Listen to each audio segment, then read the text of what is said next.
եւ Որդվո եւ Հոգու Սրբո ամեն։ Սիրելիներ, այսօրվա ավետարանը թերևս յուրաքանչյուրիս մտքում է, յուրաքանչյուրիս սրտում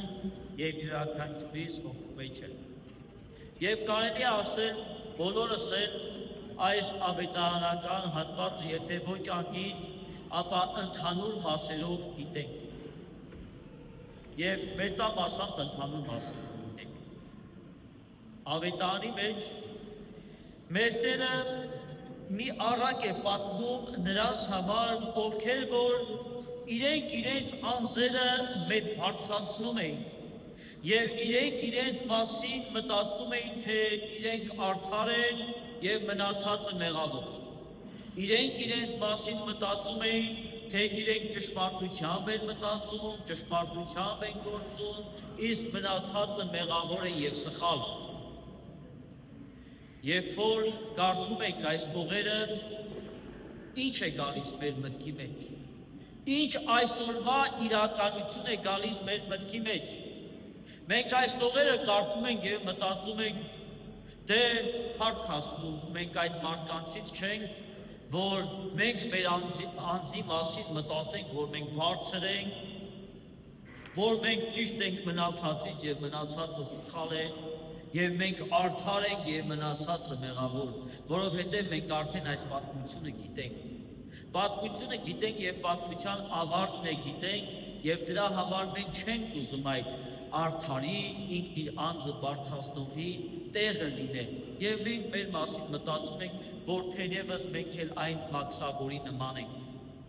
Բայց այսօր, սիրելիներ, մենք մեր անձի մասին այդպես ենք մտածում, որովհետև թերևս այսօր մի քիչ փոփոխվել է այս արդարության, գիտակցության կամ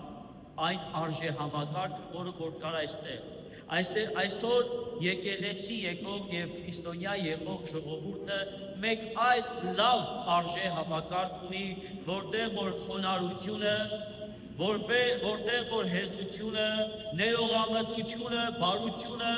որտեղ որ մարդկանց լավություն անելը շատ ավելի մեծ արժեքներ են, քան զուտ միայն տառը պահելը օրենքի։ Այսօր մենք ունենք այդ արժեհամակարգը, բայց երբեմն մենք էլ այս ամենը անում ենք մակերեսորեն, ոչ խորությամբ։ Եվ սրա համար փառք Աստծո 21-րդ դարում ունենք մի շատ լավ ապացույց, որ յուրաքանչյուրիս ձեռքին է, յուրաքանչյուրիս գրպանի մեջ, յուրաքանչյուրիս տան մեջ է։ Բացեք համացանցը։ Եվ կարծես թե այս խոսքերը, որ ասում է այն անձանց համար, որոնք որ իրենց արդար էին համարում, որոնք որ իրենց գիտակ էին համարում, որոնք որ իրենց համարում էին անպայման խնդրի մասին արտահայտող եւ անպայման իրենց կարծիքը արտահայտող եւ առանց այդ կարծիքի կարծես թե երկրագունդը իր շրջապատույթը չպիտի անի արեգակի շուրջը։ Այդպիսի մարդիկ էին այստեղ հավաքված ելիներ, որոնց համար որ մեր Տերը այս առակը պատմեց, այսօր էլ մենք բացում ենք համացանցը եւ տեսնում ենք ինչքան լեփլեցուն է այսպիսի մարդկանցով եւ այդպիսի մարդկանցից մեկն է թերևս մենք ենք, որ անպայման ուզում ենք սովորացնենք, անպայման ուզում ենք դաս տալ։ Այո, այդ մարդկանցից մեկը մենք ենք, որ խորհուրդ խորին շարականի ժամանակ աղոթք է, որ բարեխոսությունն ենք հայցում Աստվածամորը բարեխոսության շարականի ժամանակ, որը որ աղոթք է, եւ այս շարականը մեզնից յուրաքանչյուրը պիտի երգի, որը որ պատարագին ներկա է։ Մենք շրջվում ենք եւ մեր կողքինի հետ քարոզ ենք անում, մեր կողքինի հետ աստվածաբանական հարցեր ենք լուծում, մեր կողքինի հետ քրիստոնեական բարոյականությունից ենք խոսում, լավ բաներից ենք խոսում, բայց ոչ տեղ։ Այսօր մենք այստեղ ենք, որպեսզի աղոթք անենք, դպրաց դասի հետ միասին, որը որ մենք ենք, այս աղոթքներն անենք, մեկին ասում է դեր հայ դե բարեխոսության շարականը 4-5 անգամ կրկնվում է։ Ինչ անենք, սրանից հետո աշխարհգալոցը երևի աջյանում անենք, որ կարճ տևի։ Թե մի անգամ որ ավետարանը կարդացինք վերջ, մի անգամ Աստծուն դիմեցինք վերջ, մի անգամ Նարեկացի կարդացինք վերջ, մի անգամ հավատով Խոստովանի մասին վերջ, ոչ։ 2 անգամ աղոտ քանի, 4 անգամ աղոտ քանի, 5 անգամ աղոտ քանի, ոչ։ Մենք մեր անձերի մասին մտածում ենք, թե տարը կատարել է, ինչպես որ նրան ում համար որ այս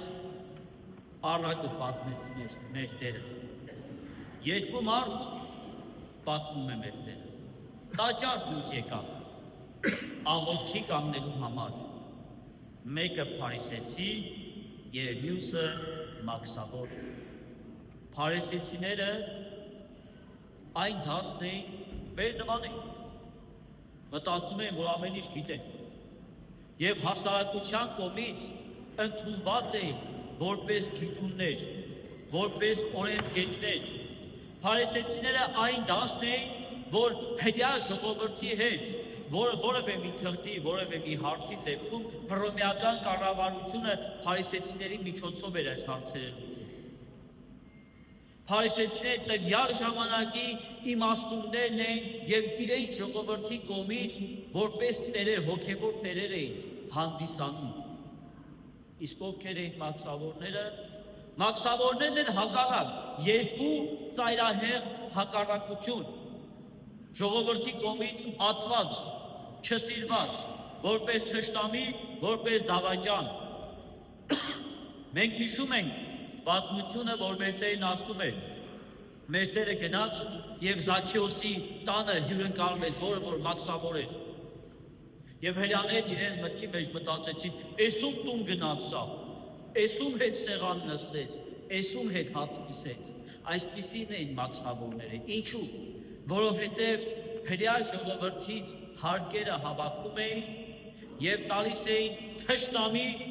պետությանը, թշնամի կայսրությանը եւ ավել էին հավաքում, որպեսզի մի բան էլ իրենց մնա։ Աստծո ժողովրդի լուման տալիս էին թշնամի ժողովրդի։ Սրա համար համարվում էին որպես թշնամիներ։ Եվ ահա այս երկուսը գալիս են աղոթքի տաճար։ Փարիսացին կանգնած էր մեկուսի եւ ինքը իրեն այս աղոթքն անում։ Աստվածին, շնորհակալ եմ քեզ, որ ես նման չեմ ուրիշ մարդկանց, ինչպես հափշտակողները, անիրավները, շնացողները կամ ինչպես այս մաքսավորը։ Այդ շաբաթը 2 անգամ ծոմ եմ պահում եւ 10-րդ եմ տալիս։ Իմ ամբողջ եկամուտից։ Ուրեմն փարիսեցին իր անձը բացատրում։ Փարիսեցին չեն եկել տաճար աղոթք անելու համար։ Փարիսեցին եկել էր տաճար հաշվետվություն տալու համար։ Ապրես Տեր Աստված, ես այսպիսին եմ, այսպիսին եմ, այսպիսին եմ։ Եվ սրա համար փարիսեցությունը աղոթք չէր։ Փարիսեցին մոռացել էր, որ այո, ինքը ասում է շնորհակալ եմ քեզ Տեր Աստված, որ ես ամենքի նման չեմ, բայց ինքը մոռացել էր, որ դեռևս կյանք ենք ապրում, որ թե շնչենք, թե քայլենք, թե մտածենք, թե ունենանք, թե բարձր լինենք, թե ցածր լինենք, ամեն ինչ Աստծո ձեռքերի մեջ է։ Փարիսեցին մոռացել էր կանգնած լինելով Աստծո առաջ, Աստծուն իր խնդրանքը ուղղել, այլ Աստծո առաջ էլ մեծամտանում էր։ Փառք ես Տեր Աստված, որ ուրիշների նման չեմ։ Մոռացել էր, որ այն ամենը, ինչ որ ունի, Աստծո տվածն է։ Եվ մոռացել էր, որ Աստծո առաջ կանգնելով, սա այն սուրբ վայրն է, որտեղ որ ուրիշներին չպիտի դատապարտես։ Եվ հարմար առիթ է գտնում, ինչպես որ աշակերտը, որը որ 2 առարկան բացասական է փակել, 4 առարկաների 2-ը ասենք բացասական է փակել եւ ինքը իրեն մխիթարում է ասելով դե այն իմ կողքին նստածն էլ 4 առարկան է բացասական փակել, այսինքն իր համար համեմատության կերպար է փնտրում եւ արի ուտես համեմատության կերպարն է մաքսավորն է եւ ինքը իրեն համեմատության համար իրենից ասենք մեղավոր մեկին տկար մեկին է տեսնում եւ նրա առջեւ է սկսում համեմատվել կամ նման չեմ այս մաքսավորին ով էր են մաքսավորը նույն կերպել մեկի բառում սիրելիներ մենք համեմատության մեջ ենք դնում ինքներս մեզ լավ բան է համեմատության մեջ դնելը բայց ոչ փարիսեցու նման ոչ երբ որ մենք համեմատության մեջ ենք դնում գիտակցաբար իմանալով մեր հարևանին կամ մեր բարեկամին ասելով որ փառք ես Տեր Աստված մեր թեկուզ երկու երեխա ունեմ լավից վատից պահում եմ բայց այն հարևանից նման չեմ որի երեխեքին մոռացել եմ աշխատանքի եմ գնում իմ ընտանիքը լավից վատից պահում եմ բայց այն հարևանից նման չեմ որ առավոտվան երեկո խմացած մենք միշտ մեր համեմատությունը դնում ենք մեզնից ցածրի հետ ինչպես որ արեց փարիսեցի սիրելիներ ես այն հարևանից կնկանման չեմ որ առավոտվան ցիկուն այն մի հարևանի հետ կոֆե սեղանի շուրջ բամբասանքի մեջ ատվամ ես եկեղեցի եմ գալիս ես տասանորդ եմ տալիս ես ավետարան եմ կարդում ես նրանց նման խում չեմ փարիսեցի կարդարանար ասում է ծով եմ պահում փարիսեցին կարդարանար երբ որ իրեն համեմատել Եղիայի հետ ասում է շնություն չեմ անում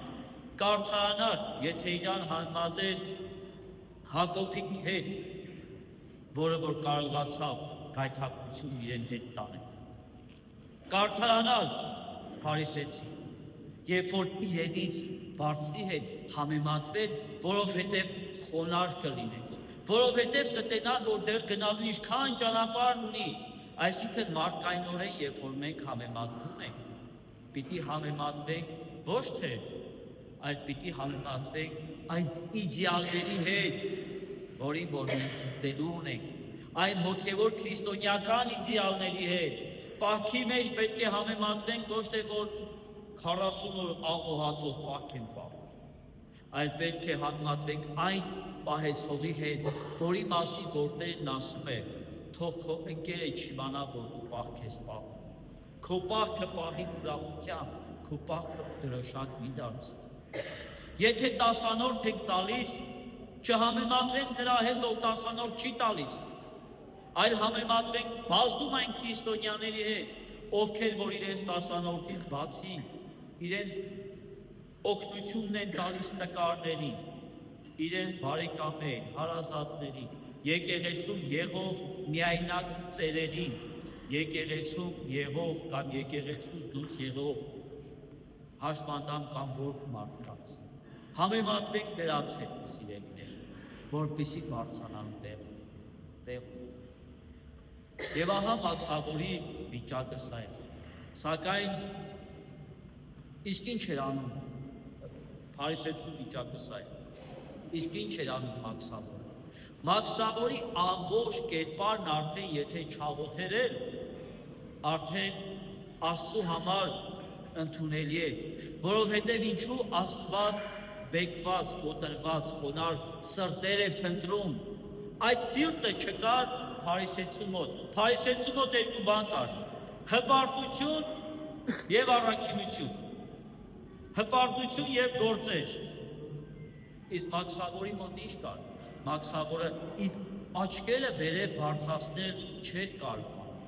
որովհետև գիտեր իր անձը իր աչքերը վերև բարձրացնել չէր կարողանում որովհետև